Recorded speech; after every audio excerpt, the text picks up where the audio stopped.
right. All right. Mark Abma, thanks for coming on my show. Good to see you, man. Let's do this. Yeah. Don't come near me, bro. Son of a... Yeah. So we've taken precautions here, but yeah, no, it's good to see you, man. It's good to see you pull up in your truck. And yeah, brother. Yeah, I'm stoked you reached out. We talked a while ago about doing the podcast, but I just kind of got, like I said, I just took a hiatus for a while and just didn't do it. And life flies by, man. Dude, there's a lot going on these days. A year can go by. It's crazy. I know. I think there's like a switch at some point in where life. Everything starts going faster. Yeah, you know. Yeah, no, I agreed. Yeah, it's crazy, and then you're all of a sudden like, hey, wait, what was I doing? What am I here all of a sudden? Yeah. And I heard a theory on that actually. Oh. Because you know when you're probably in elementary schools when time felt like it just took forever. Right. You know, you're sitting in class and an hour felt like it would take half a day. Yeah. And so apparently when you're in that state of learning, your brain is so open and taking so much information in that perceivably everything's going slower. Right. As we get older, everything becomes a little bit more normal. Right. And we're just not taking in as much information. Yeah. And so perceivably time is picking up. That would make sense because you become less aware of what's around you because you just think you know everything. Yeah. So things are just like inherent, they fly by you. Yeah. It's like, yeah, you know, that makes a ton of sense. Yeah. I've had it a couple times winter camping actually up in Alaska. Yeah, that would seem like it'd take forever because it's freezing cold and you're just fucking dying. You would think so. And it's interesting. That's the few times where I felt like I was out there for double, triple the time that I was actually there camping, which I thought was pretty interesting. Because it's not like you're overly active when you're winter camping. A lot of time you're just kind of hunkered down. Right, waiting for weather. But at the end of a 10-day trip, you're like, oh my goodness, I feel like I've been here for 3-4 weeks. Right. Yeah.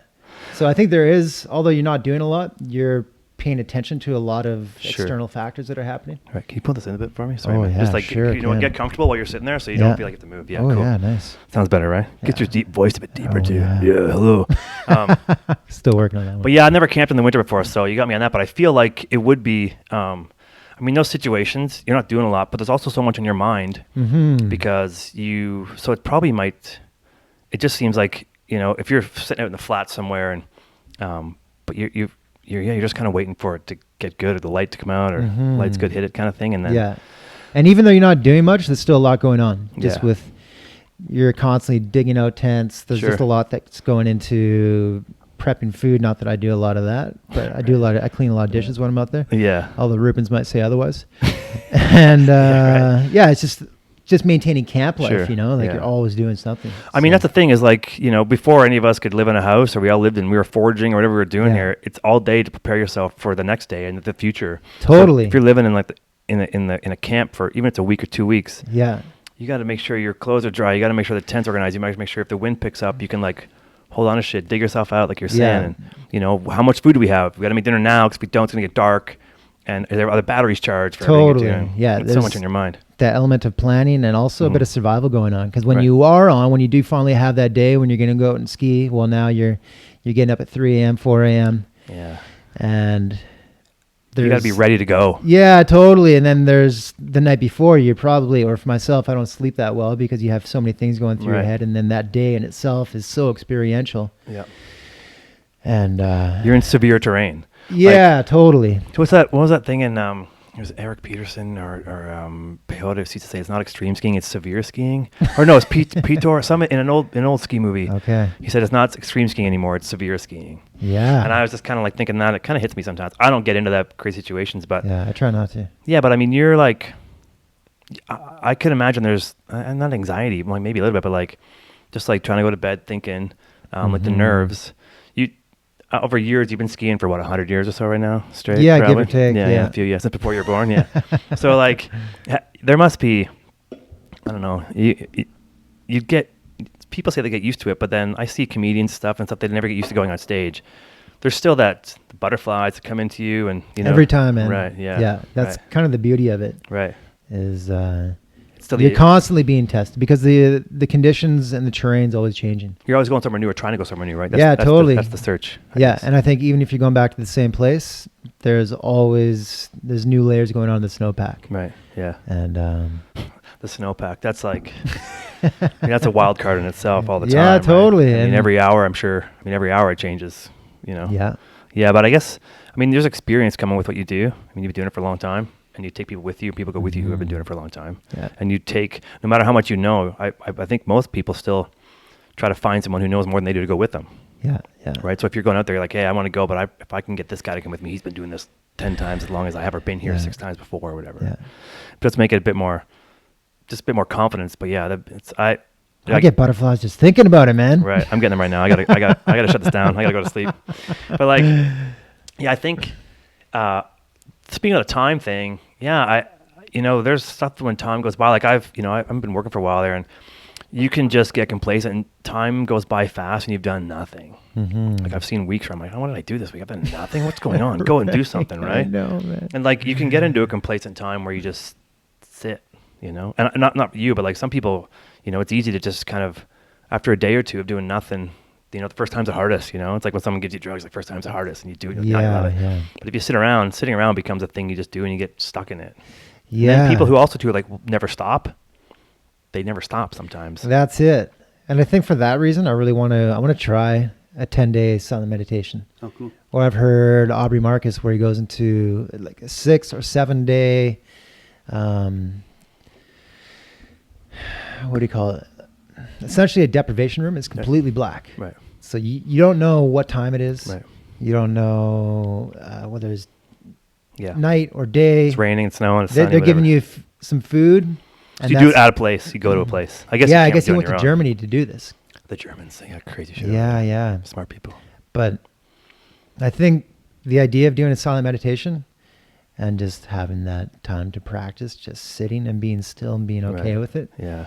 Because it's so easy just to be busy and distract ourselves with that. Yeah. I think a lot of people, some people use distraction to run away from whatever they got to think about. Exactly. And like some people are like, I go to the mountains to make this saying, drives me nuts, but like the blank canvas and I can make my own line in the snow. You're like, God. I thought it was cool. I may have said that once or twice before. I know, that's why I said it. But I thought it was like cool back in the day. But then you have these things where it's like, these chairs aren't very comfortable. But you can just you can outrun your thoughts or try to outrun your thoughts by doing something all the time. Yeah. And have you done something like that before? Like, have you done it sounds like to go from zero to hero to just go from like, because you are a guy that like, I see you doing things online and stuff, and you're a healthy guy. You take time for yourself and you do things with your hands and you're always working. And it seems like you would be somebody who's probably tried something like that before, like a break from, you must meditate right now. I do, yeah. For sure, yeah. Yeah. You've been doing that for a while? I'd say 15. Well, how old am I? I'm 40 now. So I'd say I started meditating in my early 20s. Oh, no shit, eh? Yeah. Wow. Okay, cool. That's So- okay, right. And Yeah. it's been super helpful. And actually, you know what? The most useful meditation tool that I've used, it's called the Muse meditation band. Okay. And I've seen that online, I think. yeah, it's amazing, actually. Really, eh? That's Yeah. kind of hokey. It's cool. It's incredible. Right. I've gone to some yoga meditation retreats, and you sit there for a while and you meditate. Right. And then at the end, after a couple hours, Right.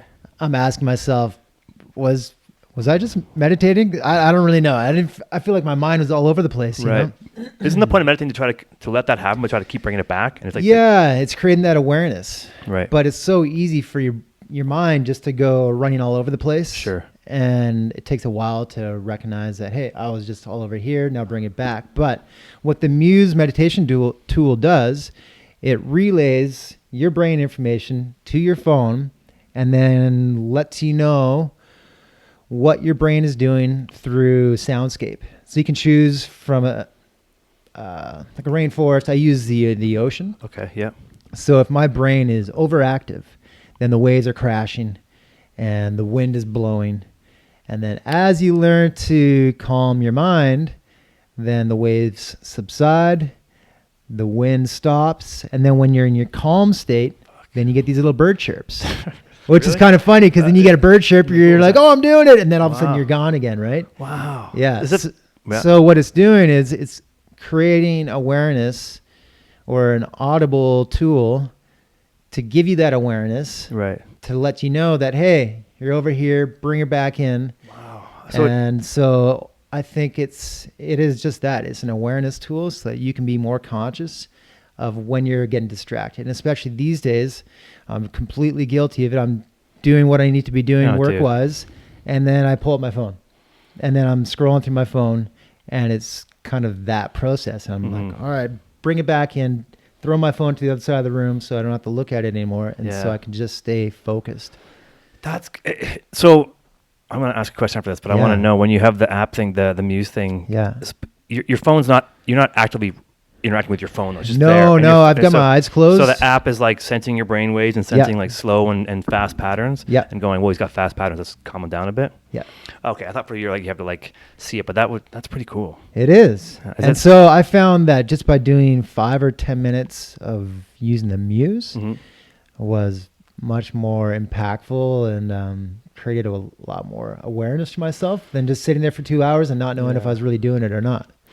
It's interesting because, like, I think about meditating. I've tried it a couple times, but there's this thing where, like, the daunting task of if I doing it once, you're like, I gotta keep doing this for how long to make it work, and you have this thing where, like, if I just do it once, like, I did it yesterday. I don't have.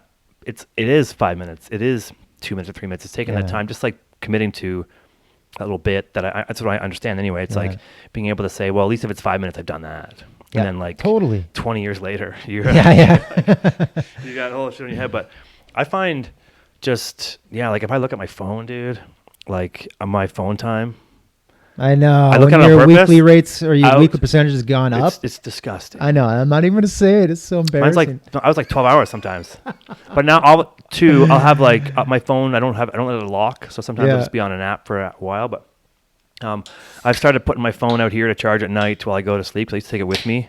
Just like I used to have a sleep app that would just let me, like, track my sleep. Hear me talking and snoring and stuff, and I'd just be like sawing logs all night. And I'm like, I don't want to hear that anymore. Fuck. So I just stopped recording it. But that's something that I never really spent much time with, is meditation. But I never.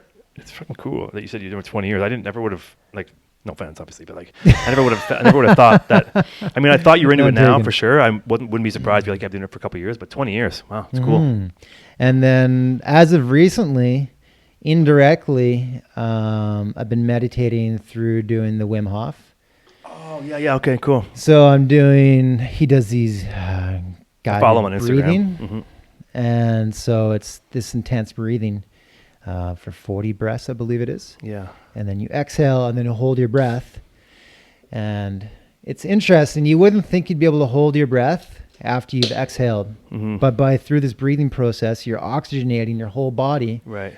And you're able to utilize all this oxygen in your body. Right. And just stay still. And it's the same thing that free divers do. Because they can't go down with oxygen in their lungs, right? Because they can't. That's too buoyant. They're too buoyant. Exactly. God, it's such a trip, man. Oh my god. And so I've been doing that pretty regularly recently. Okay.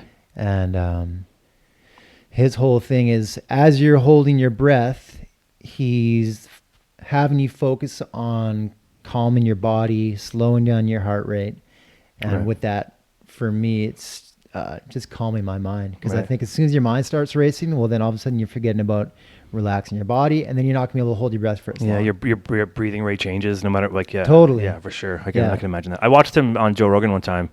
I don't know if he likes Joe Rogan. I watch all the time, but I watched him doing the thing with Rogan, and you know, that almost like trying to hyperventilate, just getting the edge of that, and then, like, but the oxygen sits in your blood. Yeah, that makes sense. I mean, and so free divers have to fucking practice. They go underwater. Even surfers, big wave, they're underwater for like a couple of minutes sometimes, even longer. Yeah, for sure. And so the thing is, you're inhaling, and then when you're exhaling, you're only exhaling half your breath. So if you can think about that, you're just slowly charging up your whole system with all this oxygen. That's left is kind of moving into your body. Yes, exactly. Right. Yeah. And it's pretty interesting, man. It's when I first started doing it, I was holding my breath for a minute and a half. I was gonna ask you, how long can you do? And then a couple of days ago, I just got to 5 minutes. Nope.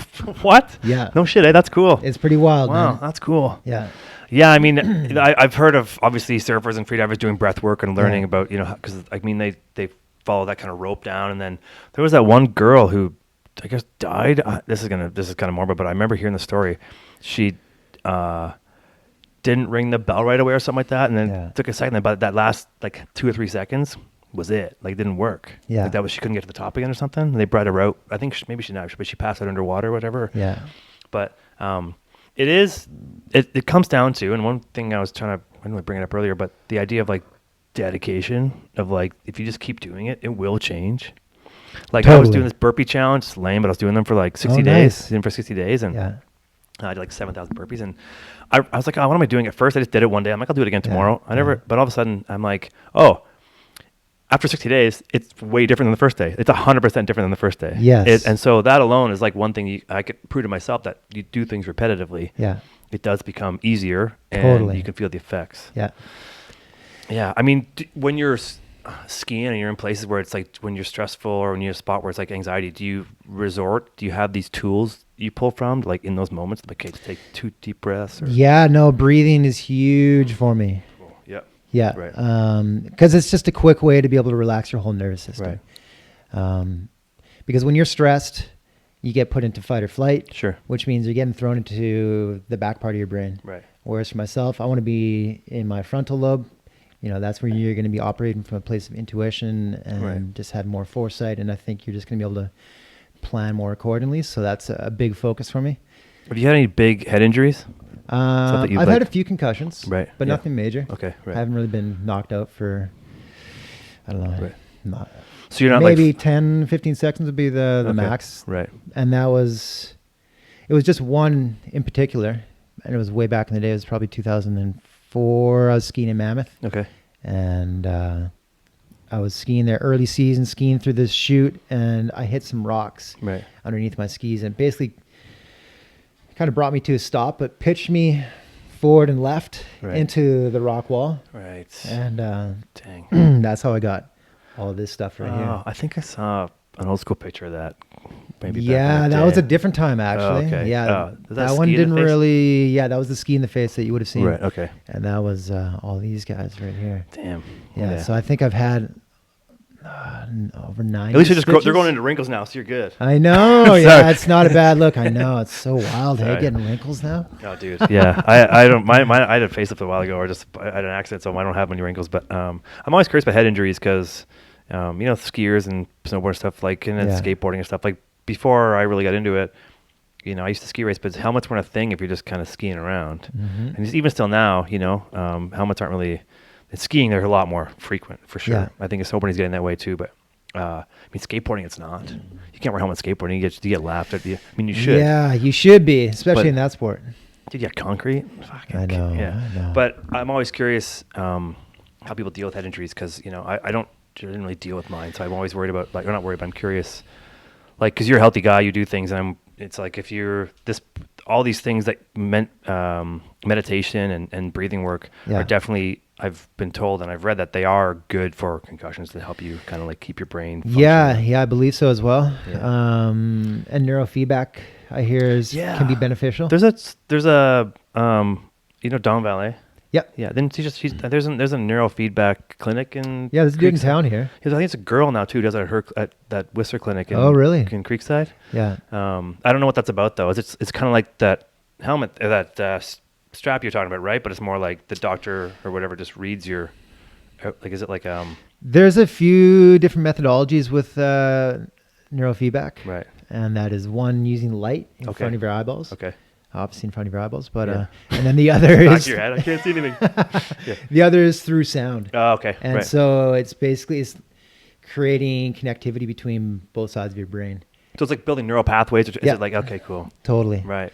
Because I know, like, they talk about sleep building is super important for your rebuilding your neural pathways. Yeah. It's like the whole thing, you sleep on it actually is a real thing to say. Yeah. I know cannabis use can, impact your sleep. So then, build those neural pathways. And that's what can help lead to schizophrenia, that kind of stuff. Okay. But like, I can imagine like, that kind of stuff helps you realize how your brain reacts to situations when you're stressed and when you're not, right? Totally. Yeah. Yeah. And that's definitely one of the things that I'm most interested in with regards to my body right now. Yeah. It's just figuring out how to optimize my brain and get it operating as quickly as possible so that I can just become more efficient with my life. And sure. I'm trying to accomplish a lot, but I'm trying to do it with as much ease as possible. Right. It's kind of, people do a lot of things, but they get kind of frantic and they bounce around. That's it. That's kind of where I'm at. Yeah, totally. Yeah. And I think I'm definitely guilty of trying to do too much. And then with that, getting scattered and kind of losing focus. Right. And pretty hard to accomplish things if you're not focused on that end goal. And so that's something I'm really trying to work on is just complete each thing that I'm starting. Right. And do you find that you like you just kind of mentioned it, but like I know you've done a lot of things, you know, from obviously skiing and building homes and starting businesses, and then obviously this Concept Neverland thing we can get to a little bit. Super rad. But do you find like once you're on a project, your blinders are off from the other stuff? Like you can get kind of so caught up in something that you just like... Generally, yeah, I'm getting a lot better with that now. Right. Yeah. For example, when I was working around the Pemberton property, building the spa and the garden and chicken super coop, rad. And I feel like I got a little bit sidetracked during that phase of my life. Right. The next thing you know, I had 6 or 7 projects all around the house, and I had tools all around the house. Right. And I just ended up running around like a chicken with my head cut off, trying to find my tape measure and my hammer, because I left it at that last project. And eventually I realized I had to really rein it in and just start focusing on doing one thing. Right. And doing some real estate projects down in Squamish has really helped me with that, just staying focused on completing that. And then working with Turpin over at Concept Neverland. Yeah. Once we're over there, we're there. You know, you've got no cell phone that's there to distract you, which is a huge thing for me. Yeah. And I'm trying to balance my day out with having time to enjoy myself, whether it be swimming, paddleboarding, doing some exercise. Right. But then when I'm working, we're working. Yeah. And I think this summer was a good example of that. We set some goals for ourselves. Yeah. This looks like it came along pretty fast. It went super fast. Yeah, I was like, wow, geez, yeah. You can follow Concept Neverland on Instagram. It's pretty rad. These guys got a cool thing going over there. It all happened lickety split, man. Yeah. Like at one point, Turpin and I went up to Braylorn, to the Braylorn Adventure Lodge, to get the dome kitted out for renting it out there. Oh, cool. And so we went up there and we built a set of stairs to get into the loft, and then a railing so people wouldn't fall off the loft.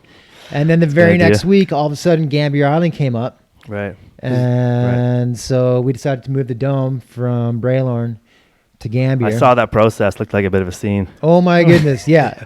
And just a week prior to that, Turpin hit a bear on his motorbike. I saw that too. Yeah. Yeah. So that threw a bit of a wrench in the plans, but luckily... You know, he still had one good arm. I saw him like working with one gimp. I was like, dude, I know. He's such a beast. Yeah, that's cool. I had to get him on here sometimes too. Definitely. Yeah. And then we had a couple great friends show up and really make it all happen because... you had like Matty Richard over there, I think, at one point. Yeah, he was up there. And Berger lives over there, so he's probably helping a little bit. Or He's got his tiki bar going there. So I know, man. That guy is just such a wealth of knowledge, and he's helped us out so much. That's cool. Yeah, so we started off with the dome, got that taken down and set up within a week. Right. And then the next thing was getting the clawfoot tub over there, getting that onto the beach. That was a pretty key component. It's so simple. It was free on Craigslist. Yeah. Light a fire underneath of it, throw some beach water or ocean water in there, and booyah, you've got an amazing place to chill out. Cool. Yeah, the view looks good from that little spot too. Yeah, it's incredible, man. Yeah.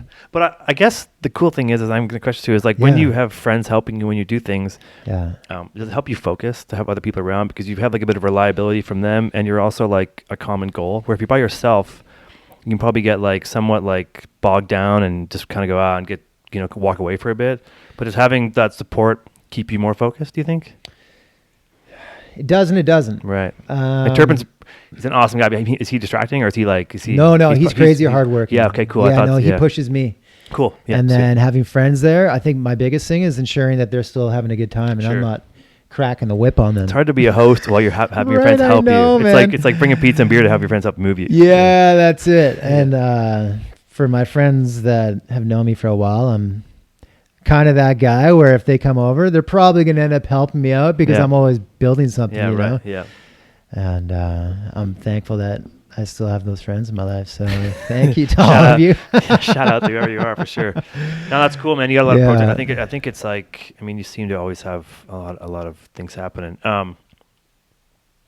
What's your, like with this Neverland thing? So just, I'll give you anybody who's listening, it's like, from what I understand, there's a plot of land you guys hooked up with on the island. You've taken this dome, so it's like a big geodesic. Is it geodesic? We call it? Yeah, geodesic dome. Yeah, so it was like on a platform, and you guys transport it from the backcountry in Braylon and Pemberton to like across the ocean. You guys bought a boat and shit. It's fucking dope, dude.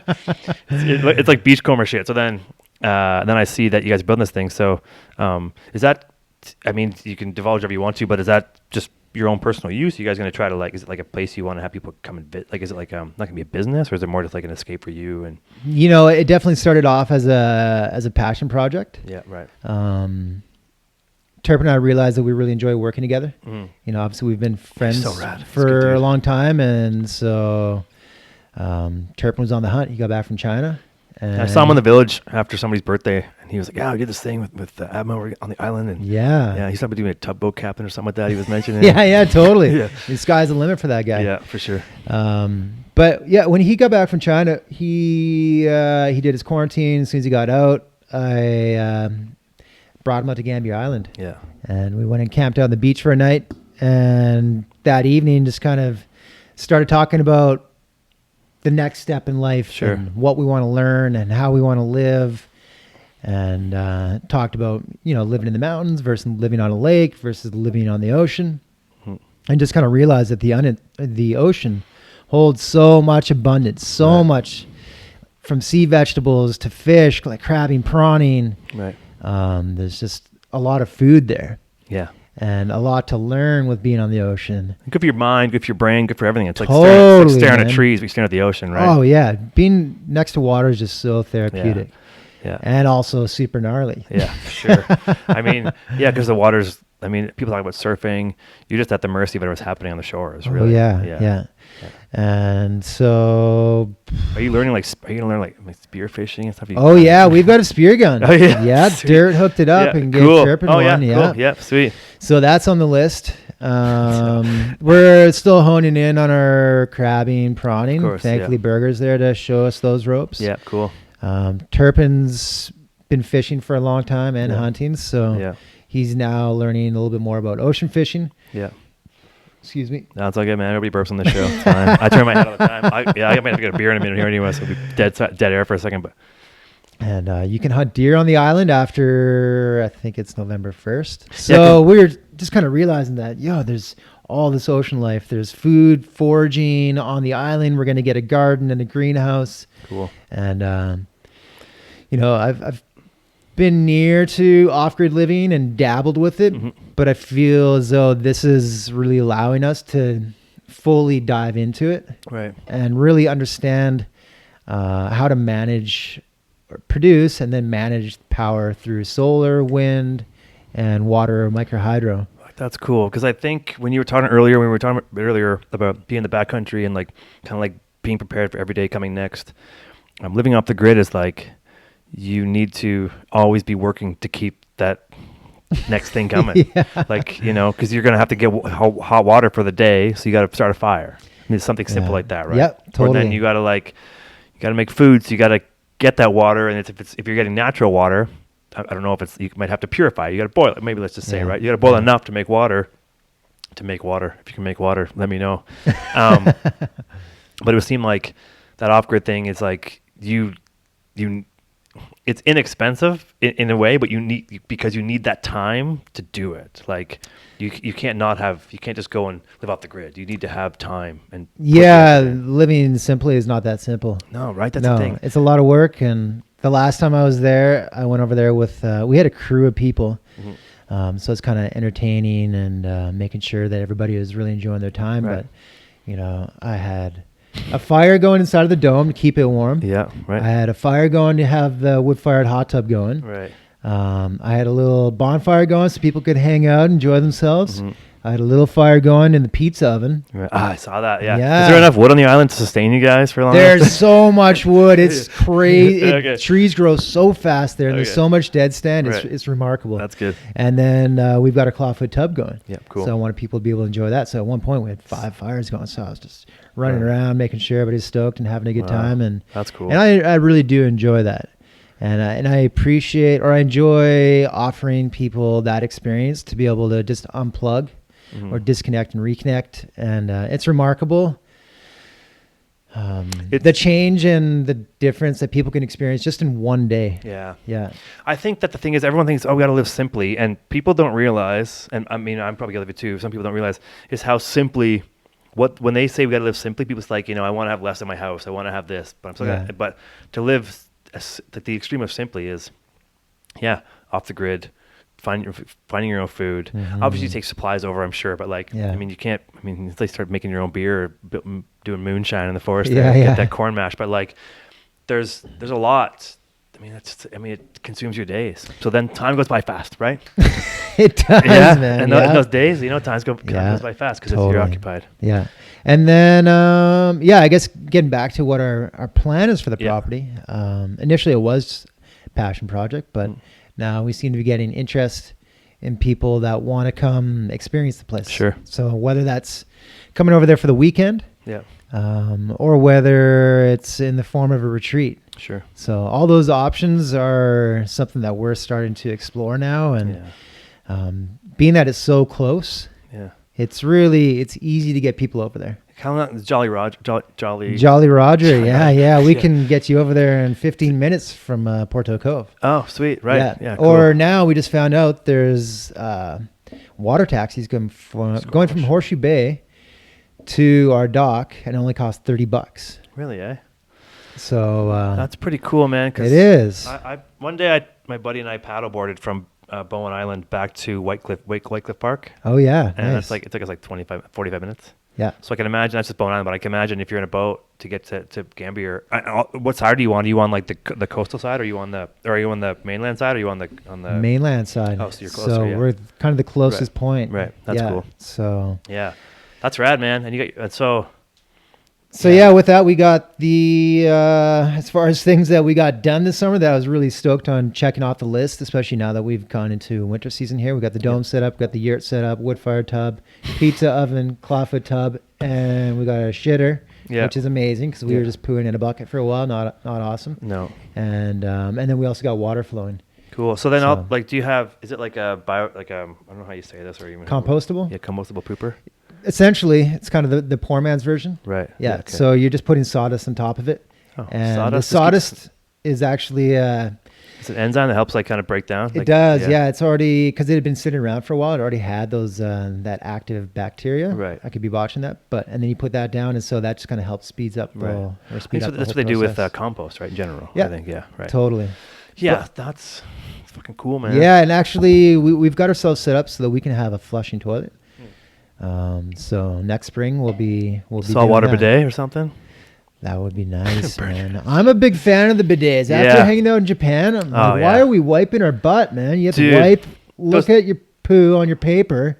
Nope, doing it again. It just seems so archaic, man. I mean, it's funny because those tushy things you can buy, I'm actually I got one, dude. You have the hot water one or you have the cold water one? Hot, bro. I know. I want the hot water, man. They're like $100, right? I haven't installed it, sadly enough, but Japan has the funny thing about Japan is they either squat or they have the most elaborate toilets there is. That is true. And they're the same. Like you can go into a bathroom there and you're like, I can just spray my ass or I can just blow a knee trying to take a shower.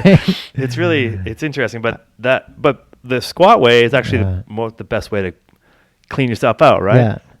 But then like the aggressive wipe, get a sprayer. I gotta get one. I know, man. Once you can get past the idea of water squirting at your butthole, it's not a bad feeling at all. It's fine. It's not bad. As a human, you can think what you want, but also like I stopped buying paper towels. Because I was like, I'm like, it's expensive. It's a bunch of wasted products. Completely. And if you still have to buy TP, give it you gotta, it's like you have to dry yourself after a shower, so you need a bit, but like, it does seem that $100. You don't have to buy if you don't buy toilet paper 5 times or 10 times, you saved almost that much money, right? And I feel like it's just it's better. Yeah, it's elegant, better hygiene, for sure, and much more delicate. And the warm hookup, as long as you it's got to be near a sink, though. I saw that's all it's gotta be, right? Yes, so you can hook it up, and it's pretty simple plumbing, I guess. Very simple, right? Yeah, I see it on Instagram, and I've got a couple friends who got them, and I'm like, oh man, and I just haven't pulled the trigger. I don't want to spend any money right now, but those are. It's on your Christmas wish list. Yeah, for sure. I guess speaking of Japan and stuff, this winter It's just hanging out here, I guess. I mean, I guess you could go in quarantine. You can still travel in quarantine. I'm not sure what the rules are in Japan. Yeah, I think that Asia's a little bit more lenient because I was looking at flights online just to see what February would be like, and it's like $550 return. See, I'm not opposed to traveling right now. Neither am I. I'll take the precautions, but at the same time, I'm kind of excited about it's also having awesome this here. opportunity. Yeah, exactly. We live in one of the greatest places on the planet, Yeah. and we've got incredible shredding Yeah. right at our fingertips. And for so much of my career, I was chasing storms all over the place, which was fun, but I'm pretty psyched on just getting to know our area. And there's just so many amazing objectives that I've just been staring at driving along the highway that I've just never even had the chance to go. That's what's crazy is like you can see these lines that you want to ski, and then you've been to Japan before, you've been to places before, and you probably won't go to too many. The place won't be that much different when you go there. Maybe a different line, but if you're seeing things at home, I know. I mean, I'm guilty of it too. I want to go places, but like you as a skier and as a traveling skier, professional, you've seen so many places. But yeah, like it's a bit of pride behind staying home and like getting those lines that you saw or you've seen, or like random shit, or just like I didn't know I could ski this on the coast so close. Yeah, you know, it's pretty cool. So it is. Yeah, but I guess plans aren't really in place. I guess right now it's still pretty early. We're just starting to formulate plans right now. Cool, sweet. Yeah, and it's going to be southern BC, you know, kind of between here and Ravi, and probably dabbling up around Terrace, Shames area. Yeah, cool. I went to Terrace this summer for the first time mountain biking. Oh, it's legit. Sorry, I don't want to blow. I'm not going to blow up the spot. No one listens to this thing, but like, Matthias would be hyped. Matthias Fredrickson moved. Yeah, I was. So I went up there this summer. Matthias lives there, and my buddy John Riddle lives there. Jonathan Riddle, he's a photographer dude. Okay. Great photographer, by the way. I'm trying to get him to buy a print of him, but he's not the photo I want. So I saw him trying to take the photo I was asking for. So shout out to John Riddle there. Nice. But I went up there for the summertime, or for like 2 weeks when I got let go of my job, and I went to Prince George and Smithers and Terrace. Drove up there. Summertime, it's legit. The mountain biking there. I don't know who's building trails up there, but they fucking know what they're doing. He has built a trail, I'm sure, and the dirt's got to be good there. It's killer, man. They're good trails. It's not like there's some gnarly shit, but it's like they're fun. Like around here, they're great, but people are. I think here it's like people trying to prove how gnarly they can be. Yeah. There, it's like I feel like I was there. I rode a bunch of trails. We had the trail forks, and people are so nice. They're like. It's like they're trying to see how much fun you can have on the trail. That's how it should be, and I think I'm seeing more of that now. Now that flow trails are more in as opposed to how they're being built back in the day. Yeah, for sure. there's a trail on the west side of town here. I think it's called Facial Abuse. Oh my god! Fuck! The first time I rode it, my buddies still kind of concussed me. Like a year later, there's like sticks in it. There's like a some kind of metal spike on the ground at the bottom. I'm like, what are we doing here? Right. People can ride I'm over it, man. I never even got to it, but like, I just think like, anyway, sorry I cut you off, but those towns, Smithers seems great. Smithers, it's kind of like Squamish and Pemberton kind of came together or something. I know, right? I agree. Yeah. I've heard rumor that they have, what is it again? It's the highest, the most educated town per capita, and they have a super high rate of not-for-profits there. So it just seems like a lot of really educated people there. Yeah, really lovely. They've got great cafes, restaurants. The ski hill's right there. Yeah, and the Stork Hotel I stayed at, whatever my buddies and I stayed at. It's like these kind of COVID times early on, and they were super nice. No one up there is giving them much. Like they care about that really, right? But it was just a cool. You see, it was cool. It's a cool spot. At Terrace, nothing's going on there. But there's this place called Don Diego's taco shop there. It's super yuppie. But it's fucking legit. I went to Taco Bell once too, but like. And Smithers also has that ski touring resort. Yeah, right. Which is super rad. They had you could do this mountain bike drop, and you could hop in a van. They would take you up to the top of the ski hill there, whatever it was. It's like Hudson.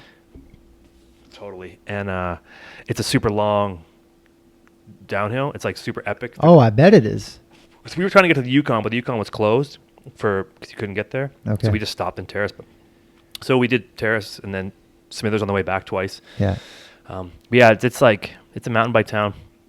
It's a ski town, and there's those places. There's a lot more ski touring, I think, happening. I don't know it that well because I wasn't there in the wintertime, but I'd imagine, there's probably way more touring happening. Yeah, it's called Hank and Evelyn is the name of this little ski touring, quote unquote resort. Okay. Yeah, they built a couple cabins up there, and they cut ski runs. Keep going. I want to see. Yeah, the give her. camera's still going. Yeah. Yeah. And It seems like a cool. Oh, yeah, 43 minutes. oh, nice, good. Yeah. But it seems like, it's Smithers and Terrace is amazing because for people that live in the corridor, that enjoy everything the corridor has to offer, yeah. but they can't really afford to live here anymore. Mm-hmm. You have pretty much everything going on up there.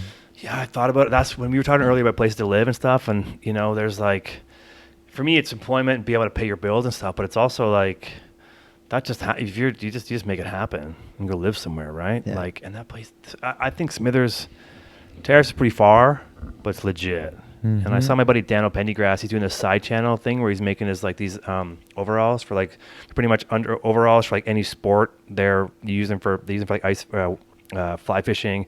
Him and John Roth, real snowboard dudes. But he was doing some product testing and some market and some like photo shooting up there.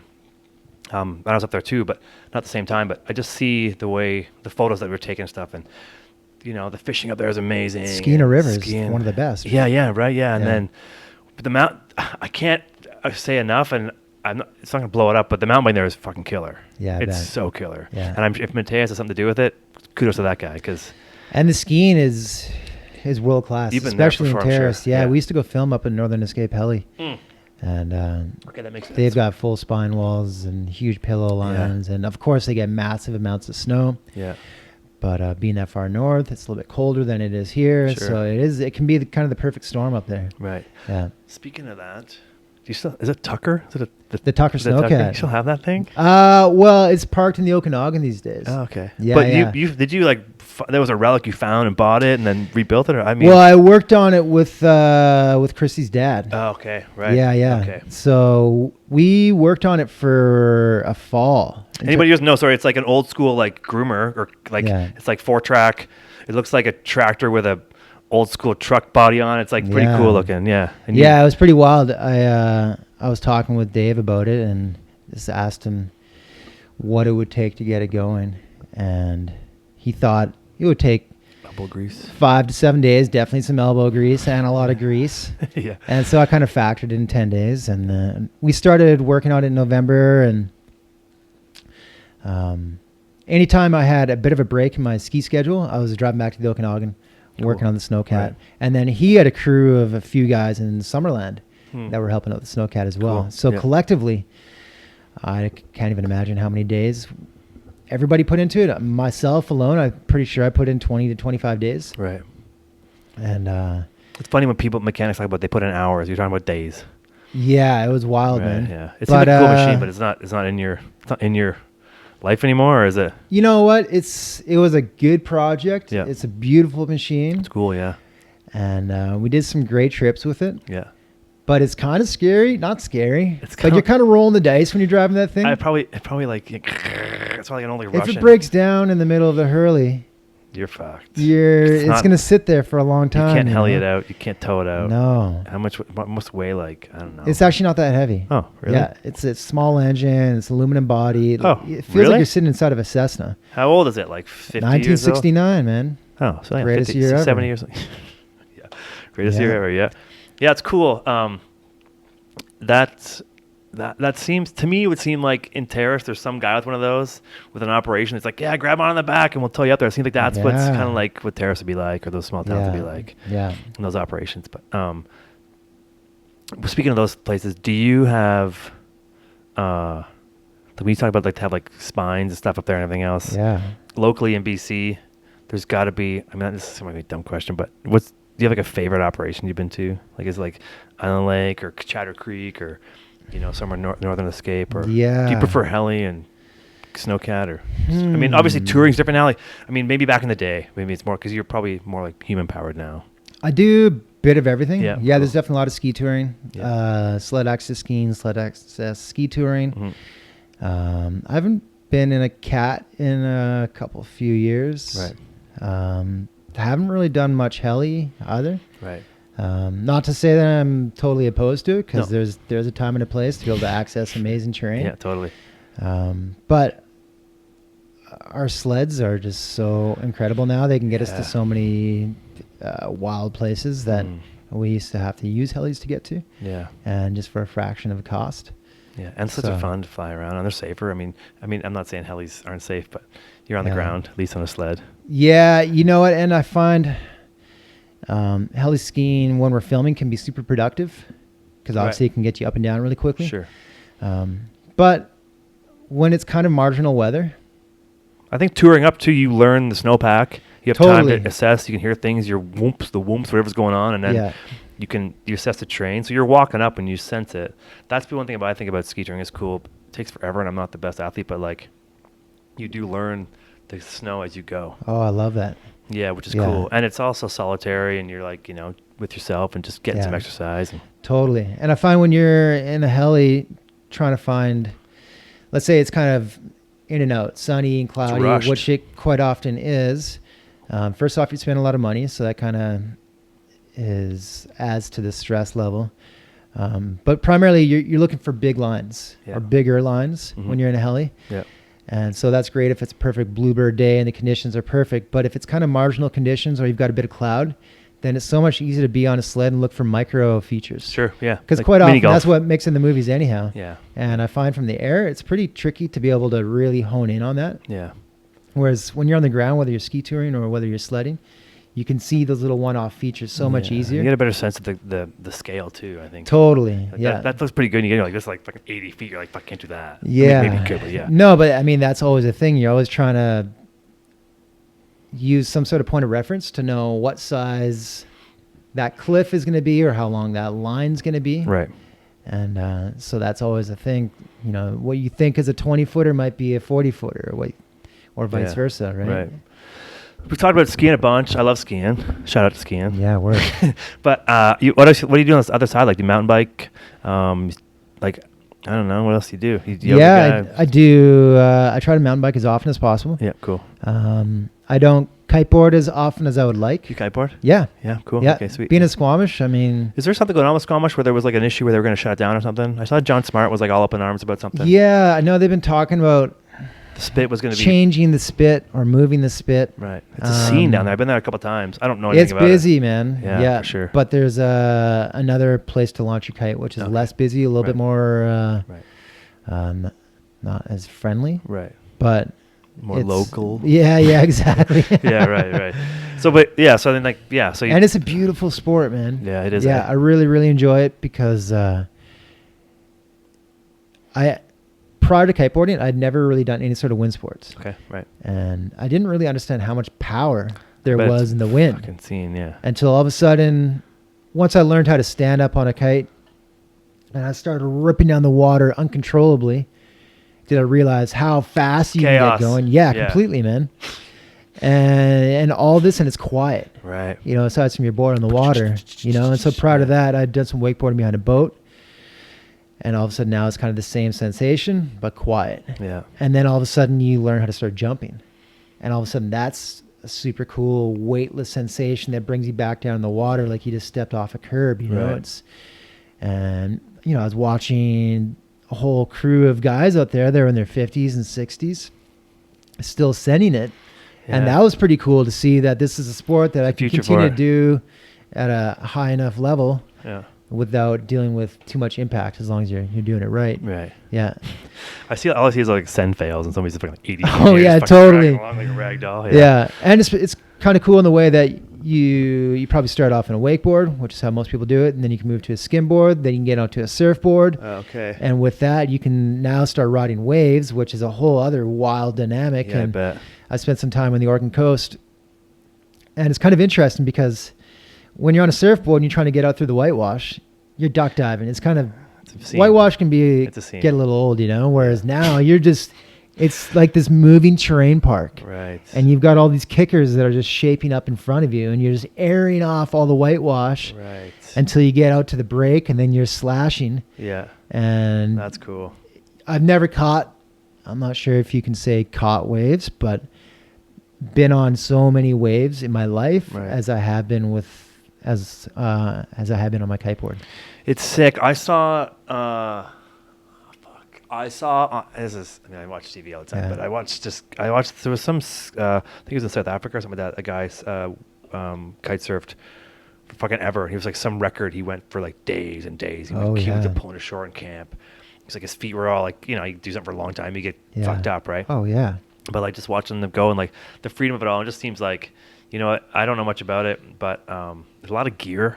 I feel like there's like a lot of like, you can't. Yeah, it is. Like, and you got like your setup and all the strings and everything's like pretty, you got to manage. It's like string management. It's kind of hectic. Yeah, Yeah, it was definitely pretty overwhelming when I was first learning. Yeah. And I definitely hooked my kite backwards a few times. It happens, I guess, right? Yeah, you're like pulling the kite to go right, and it goes the opposite direction. You're Right. smashing. Well, on the because Squamish beach has that jet ski. They have somebody on the jet ski come out and get you. Oh yeah, I it's like definitely utilized that when I was learning. Man, it was hectic out there because you're launching from the spit, but when you learn, you don't know how to go upwind yet. Right. So instead, you're getting blown downwind. Right. And in the Squamish Spit, you've got freighter ships coming in and out. So you got those guys there. It's kind of hectic. And then you got some log piling sticking out of the water. Right. And then you've got the estuary at the end. So inevitably you get blown into the estuary and it's mucky and you're trying to pull your lines in. And it just ends up being, when I was first pulling my lines in, I didn't know you have to figure 8 it. Instead, I was just looping it around. Oh. And then I get back to the beach. I would literally spend, a few hours trying to untangle my mess. I didn't really learn too much the first summer. Right. Whereas now, swim. you've probably seen people cruising around with wings now. No. What do you mean? So you're just holding this wing. It's similar to the same shape. There's the air-filled kite thing, right? But now it's like a solid wing. Yeah. Well, it's still air-filled. Right. But you just have 2 handles on it. Okay. And you're it's just not holding attached to you? Nope. You're just hanging onto it. And I guess when I first saw it, I thought it looked kind of awkward. Right. In a way that you just be hanging onto this thing and your arms or your hands would get tired. But I guess it's super minimal. Really, eh? And now people are doing it with foils. Okay, foils. So as far as simplifying your gear, now you just have a foil and a wing. And a wetsuit, and that's it. And you don't need a lot of wind. I don't understand is if the wind's going this way, how the fuck do you go that way? I don't know. I know. That was it took me a little while to wrap my head around that as well. Right. And that's where tacking comes in. Right. You just zigzag back and forth. Yeah. Right. And with foils, because there's so little resistance in the water. Oh, you need less wind probably. Yeah, and you can fucking motor. I wouldn't say go straight upwind, but not far off. Really? Yeah. As long as you get the angles right, I guess. You figure you got to make it bounce That's it. I'm like, how do you go against the wind? I know. There's songs about it, Yeah. That's cool, man. I think, living the life of sports and being so involved in skiing, that kind of stuff. And, it's an easy way. And even just as someone like myself who just does it as a pastime, but like, it opens your eyes up to an opportunity to so many different things. Yeah. It's like mountain biking, which is, one of the bigger sports around here for sure. And it's good for your legs for skiing. Does mountain biking help your skiing legs? I don't think it does, man. You know what? I would say it just helps out your overall conditioning. Sure, yeah. Yeah, I wouldn't say, it's good for your legs. You can say it's good for your glutes, but I don't think it ever really transfers well to when you first get back on skis and you try to do a Ruby from top to bottom. You're fucked. Yeah, totally. Like I've mountain bike a lot and I ski a bunch, but every time I'm like, man, I thought I was mountain biking. Why are my legs so fucked? It's just because it's skiing, but it does help for sure. Yeah, I just think it's cool to be having those crossover sports.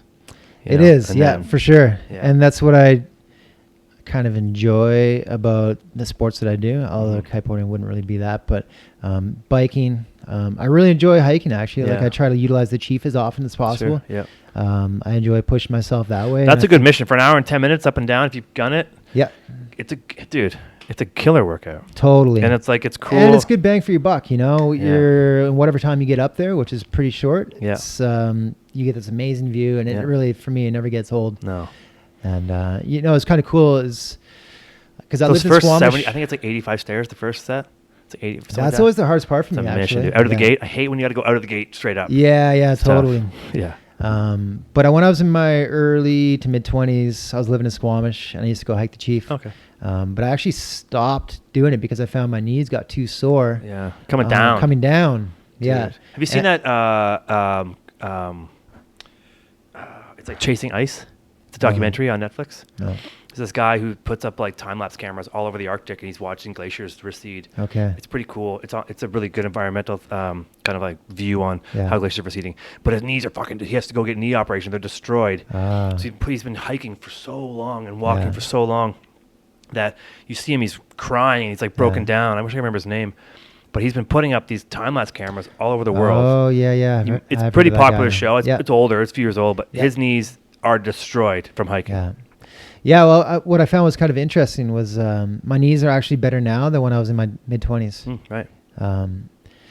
And I would probably attribute that to just taking better care of my body. Yeah, I was going to say eating better and paying more attention to anti-inflammatory foods. Right, because you and I have talked that one time we were working on that dog movie. Oh yeah. Yeah, you were talking about like keto diets and that kind of stuff. But you did mention something about your rehab program. I'm wondering about what you do for like just keeping your body in, like keeping your joints good, and like what you do for rehab and stretching, and like I'm sure yoga is probably a big part of your life, I'd imagine. And I should be doing yoga more often, of course, but try to make that a part of semi-regular program. Yeah, I mean, even if it's not a full yoga routine, even if it's just give myself 5 or 10 minutes, just to kind of like roll around, stretch around, and just focus my breath for a little bit, and just kind of give myself an opportunity to relax. Yeah. For myself, I'm always tightest just kind of around my quads, hammies, glutes, hips. Yeah. So just giving a little bit of time for that. Yeah. I work with a trainer, so he helps out a lot. He pushes me like crazy, man. Yeah. We're doing this intense conditioning cycle right now. Yeah. Which is essentially a lactic acid threshold. Okay, right. So building yourself up to the point where you're bonking, but doing that 6 times over. Right. And because then it pushes your threshold beyond. Yeah, exactly. Yeah. So I've been seeing really good results with that, and then he's got me on a good strength program, and then the Chief biking, and then I've got a little home gym. So I try to just if I'm working at home and I'm working on the computer and just sitting at my desk, I find I need to give myself a break. I would say once an hour. Yeah. Go out, do a couple sets. Yeah. And just kind of get my blood moving and just get my body moving and just get my brain activated again, because otherwise I just find I lose energy and I just start feeling a little bit stagnant. Right. You know, I come back and all of a sudden I'm, everything's just working that much better again. Totally. Yeah. Because it's all about getting blood flow and oxygen to your brain in order to be able to start. Well, if you're working, your hands just get the blood flow. Just go to your fingers. And that's kind of getting back to the Wim Hof thing again. Yeah. You're delivering so much oxygen to your brain. Yeah, right. And you need to. Yeah, and with that, you're delivering nutrients. Mm-hmm. And with that, you're also speeding up your recovery. Right. And that's another big part is, you can train as hard as you want, but it takes a while for your muscles to repair themselves. So that's where cold plunging is really good. Yoga is good for that as well. Yeah. Do you cold shower? You do the whole Wim Hof cold shower? I do, thing? Yeah. Do you take hot showers anymore? Do you go like hot to cold? I have my soft moments. Yeah. Right. Okay. Yeah, for sure. But especially after a workout, then I'm definitely going to do a cold shower. Yeah. Okay. During the summertime, cold showers all the time. Yeah, of course. I mean, it's hot outside. Yeah. I don't have a cold plunge where I live in Squamish right now, so that is part of the goal is to get that set up. But Brome Lake is really good for that. Yeah, it's pretty cold. Yeah, for sure. Yeah. Yeah. And then I've got a pulse electromagnetic frequency machine, PEMF for short. Okay. And that is amazing for stimulated oxygen. You just like, so what is it? How does it work? Well, it's this magnetic pulse. Okay. You put it on you somewhere, or is it you stand near it or something? Totally. You can lie on it. You can wrap it yourself around it. It's like a blanket? Or is it? There's a mat. Okay. There's a wrap. There's a couple different tools. That's not the Dr. Ho thing, is it? No, because I think that's more of a muscle stim. Right. Okay. Yeah. Okay. So what's kind of interesting about this whole methodology is that, and I've done this in Pemberton. There was a lady doing blood analysis, and so she pricks your finger, puts your blood onto a little piece of glass, slides under magnifying glass, or microscope, and you can look at your blood cells.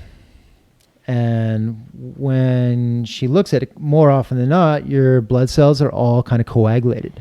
Right. Okay. So when they're in that state, they're really not moving oxygen and nutrients that well. Like pushing mud through a garden. Totally. Right, yeah. And so you're just not able to do anything as efficiently as you can, as opposed to if you were to have all your blood cells moving a little bit more independently and more efficiently. Yeah. And so by utilizing this kind of technology, it helps decoagulate your blood cells, and then everything just starts. It's like a paint shaker. He's like, totally. Yeah, okay, mixes the paint up. Yeah, okay, that makes sense. Totally. Yeah, for your body. So I think that's another great tool. Yeah. But you know, at the end of the day, cold water therapy is definitely my favorite. Yeah, it is. Yeah, it feels so good, man. It's so funny because no matter what day it is, it's always a challenge getting into it. Dude, I do it when I have a shower. Like, I'll have a warm shower first, and I'll Yeah. finish off with a cold shower. I'll crank it a bit, but like I'm like, oh man, here we go. And it's Yeah, like, yeah, totally. I mean, Every time, right? I can get out. I can get out of my shower anytime I want. But I'm like, oh man, here we go. And I'm like, and I deal with it. Yeah. And it's just more for me. It's more a bit of a game than it is anything else. It is. I think that's exactly it. And Tony Robbins, Yeah. he does it for the exact same reason. It's because it's too easy for us to just kind of procrastinate and say, "Oh, I'll do it next time."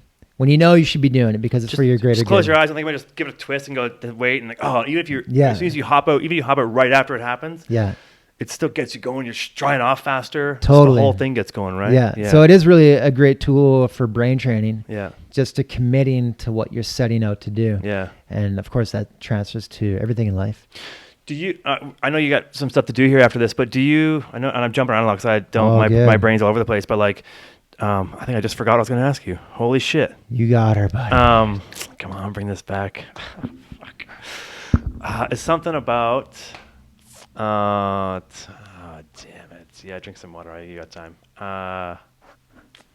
Fuck. I got so pumped to ask you this question, and now I can't remember what it was. Did it have anything to do with cold plunging or sauning? Or? Cold plunging and the game of. I lost it, dude. That See, I happens, gotta get man. my. It'll come back. Tomorrow. I'll be like, hey, Mark, remember that thing I was gonna ask you? Or like next I'm week. sure it'll come back in the next few minutes. Yeah, yeah, because I think like there are trying to gamify things too. We talk about like it's a game to jump out and just like sorry, yeah, I know what it is. Nice, yeah. Like, are you somebody who just goes, I'm doing this right now, or do you have to sit back and go, okay, if I do this, and you analyze shit a lot? And you just kind of like, I mean, you seem like you're kind of in the middle. I totally am. Yeah. Yeah. Okay. For example, with the Muse meditation, Right. it is pretty analytical because at the end you get your results. Sure. Okay. So it lets you know how long your brain was active, neutral, or calm, and how many birds you got. Mm-hmm. And so Right. it's pretty sweet because it how many actually lets birds you you know that, hey, I'm improving. Right. And although I'm not a competitive person, I do like to see that I'm improving. And the same goes for the Wim Hof app. Sure. You know, it gives you your results to the end, and then it gives you a chart as to how you've been doing previous days and how you're improving. And Right. But like what I mean is, I guess, is like projects, like, hey, like, so Yeah. say Neverland or say your Yeah. project there, you're like, that sounds good, let's do it. Is there an instinct behind you? Or are you like, There's you're like, give me definitely- a day to think about it, you know, or, you know? yeah, no, I definitely do a bit of both, actually. Okay. I'm definitely, There's instinct plays a big part in your life, I'm sure. for sure, I try to rely on my intuition as often Yeah. as possible. And Right. then sometimes with that, like Concept Neverland, that happened pretty quick. Yeah. You can just kind of feel it, eh? Yeah, for sure. Right. And Kinda- then sometimes I'll definitely overanalyze. Right. You know, sometimes over really small things. Yeah, it's annoying. But I think there's certain things that come at me, and right away it lights up my whole body. I'm like, Sure. yeah, I definitely want to do that. Yeah. And so I try to jump on that, and you know, to the point where I won't even be sleeping because I'm thinking about it so intently. Sure. You know.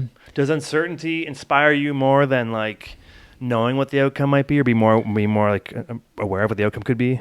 I appreciate both. Okay. And I've really experienced a lot of uncertainty, and it took me a little while to know how to manage that. And you might be able to relate with this, but when I tore my ACLs, I was 30, 31, Yeah. and ski career was going good. Mhm. And then all of a sudden I realized that Sounds- then this might not last forever. I should probably start figuring out what I'm going to do next. Yeah, for sure. And you know, I'm a person that lives by passion, very much so. And so I kind of realized that I wasn't necessarily going to be a person that could do a normal, like Monday to Friday, 9 to 5 things. So Yeah, I'm like, for all right, sure. what can I do that I'm stoked on doing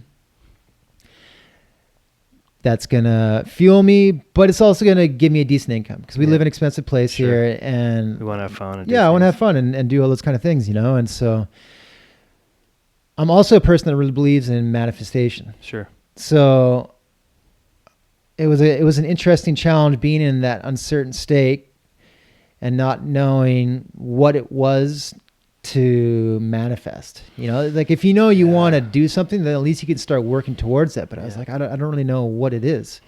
And so I think that is the other component that some people talk about with regards to manifestation is also letting go.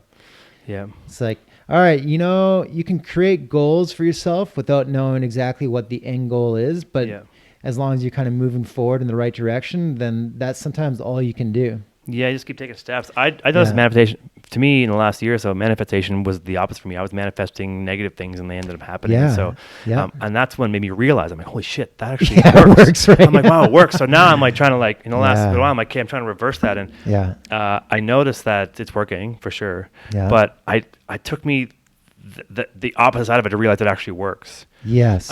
But I also think like too, when I'm listening to you talk and you know what you're up to, I can understand that you know, when you work on your meditation and your mindfulness and everything else, it allows you the confidence to realize that your instinct is probably strong, and you're like, hey, now I know I can manage. I know I can just at least I can take care of whatever happens if I make this choice, even if it's a bit uncertain, because you've learned your mind, how you're learning how your mind works and being more aware of it, and you can be more confident in that like instinctual response to something. It seems like it's pretty cool. Yeah, it's interesting, and then finding confidence. Right. It's hard to do. It is, because even when you make that decision, when I make that decision, sometimes I'm like, was that the right decision? The first hurdle can just dismount your confidence right away, right? Yeah, but that's where you just have to trust. Yeah. Trust yourself. Trust that you've made the right decision, that everything's going to work out. And if you're still here and you're still making moves and you've had to bounce around a bit, you're still like, you know, pushing forward. Well, that trust is inherently there. You just got to recognize it, I guess, right? That's it, right? And I think these days it's almost hard to find that trust, right? Yeah, for sure. But so I've been definitely learning to embrace the uncertainty, and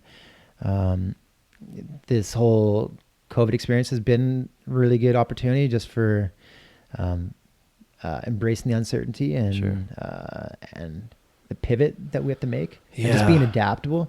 And that's something that I'm really enjoying more than ever. And so I think that's why throughout this whole experience, I've actually really been enjoying my time.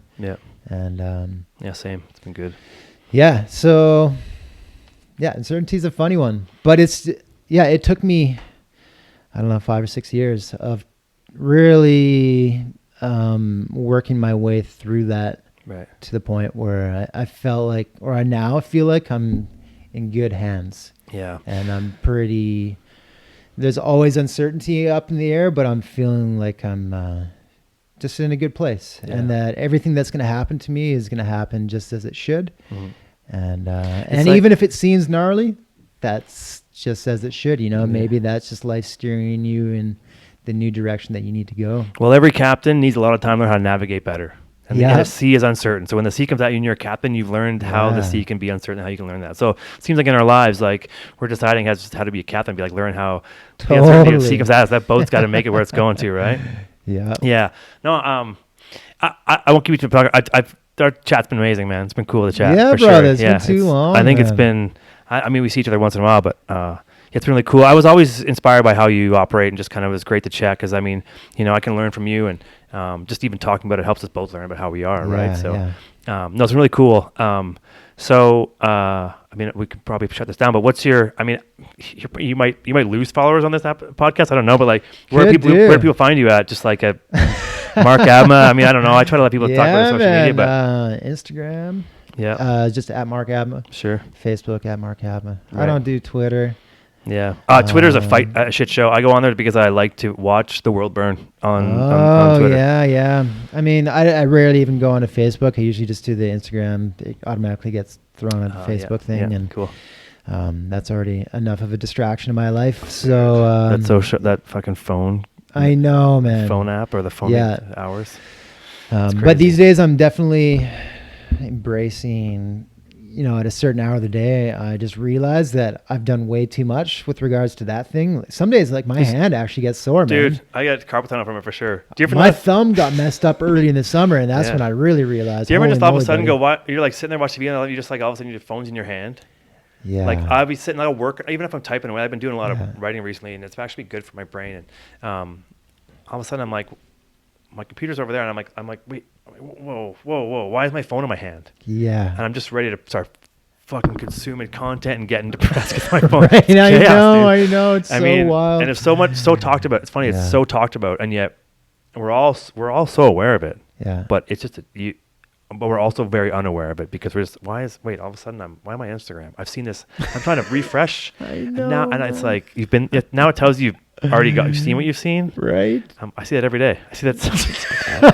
I've been here before. It's like the same road over and over again. Yeah, no, it's a wild ride. They're definitely they're a blessing and a curse. Yeah. And I think it'll be interesting to see what comes of studies in the future with regards to. I mean, things are now coming up just with the addictive.